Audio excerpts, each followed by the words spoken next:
तो जैसा कि आप देख सकते हैं हमारे पेशेंट का नाम है राहुल घुसे। उसके बाद हमें age, sex, after that address, religion, marital status, education, occupation, date of admission, diagnosis, source of health care, date of care started and date of care ended, इतना सब हमें लिखना होता है, जो कि हमारा पूरा कंक्लूड होता है डेमोग्राफिक डाटा में। तो नेक्स्ट चलते हैं। एट नेक्स्ट अभी हम देख रहे हैं हमारे पेशेंट की प्रेजेंटिंग कंप्लेंट्स। प्रेजेंटिंग कंप्लेंट्स में हम गाइज लिखते हैं कि हमारे पेशेंट को at this point of time जब वो हमारे हॉस्पिटल में एडमिट हुआ है तो उसको क्या कंप्लेंट्स आई थी या उसने हमें क्या बताया। तो जैसे कि हमने देखा, अब हमारे पेशेंट में कोई भी मेडिकल हिस्ट्री नहीं है, तो हम लिखेंगे कि he has no evidence of any past medical history. उसके बाद में हम लिखते हैं फैमिली हिस्ट्री। फैमिली हिस्ट्री में हम लिखते हैं कि फैमिली में कितने मेंबर्स हैं। एट नेक्स्ट हम देख रहे हैं फैमिली कंपोजिशन, जिसमें कि हमें हमारे पेशेंट के फैमिली का एक चार्ट बनाना होता है, जिसमें हमारे पेशेंट के फैमिली का नाम, उसमें उन सारे फैमिली मेम्बर्स की एज, उनका रिलेशन, उनका ऑक्यूपेशन एंड उनका हेल्थ स्टेटस लिखना पड़ता है।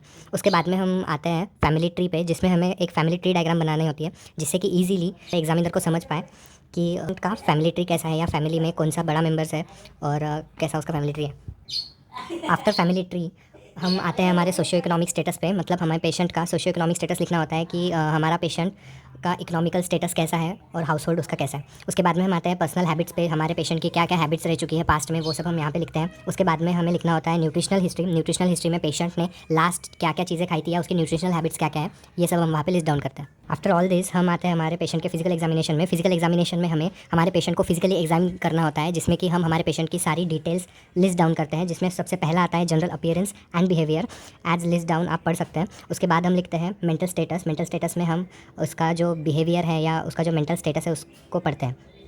उसके बाद हम देखते हैं हमारे पेशेंट का जनरल पैरामीटर्स। जनरल पैरामीटर्स में हम वाइटल्स देखेंगे पेशेंट के। उसके बाद में हम उसका weight, height and abdominal girth वगैरह सब कुछ मेंशन करेंगे। उसके बाद हम देखेंगे हमारे पेशेंट की skin condition.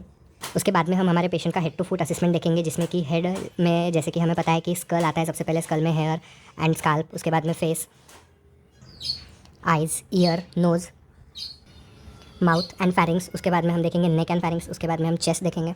After that patient के एब्डोमेन का एग्जामाइन होता है। After that upper and lower extremities and then joints and genital and rectum. After completing patients physical examination, जिसमें कि हमने सब कुछ लिस्ट डाउन किया था अच्छे से, आप वीडियो को पॉज करके उसको अच्छे से देख सकते हैं।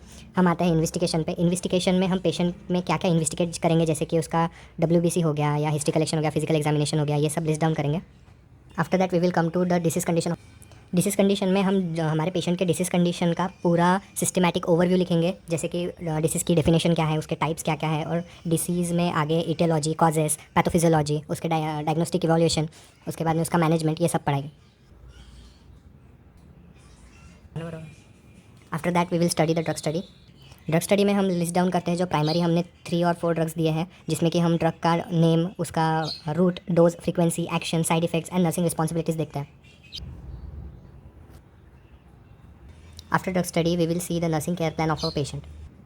After the drug study, we will first study the nursing care plan, जिसमें कि हमें नर्सिंग डायग्नोसिस बहुत ही इंपॉर्टेंटली और बहुत ही सिग्निफिकेंटली लिखना पड़ता है, जिसमें कि हमें नंदा डायग्नोसिस की हेल्प लेनी पड़ती है। तो as listed down you can see and stop the video and notice all the information. जैसे कि हम इसमें देख रहे हैं कि हमने assessment, nursing diagnosis, goal, intervention, rational, implementation, evaluation, ऐसे टाइप के चार्ट्स बनाए हैं, जिसमें कि हमने इन्फॉर्मेशन लिस्ट डाउन की है। आप वीडियो पॉज करके इसको पढ़ सकते हैं।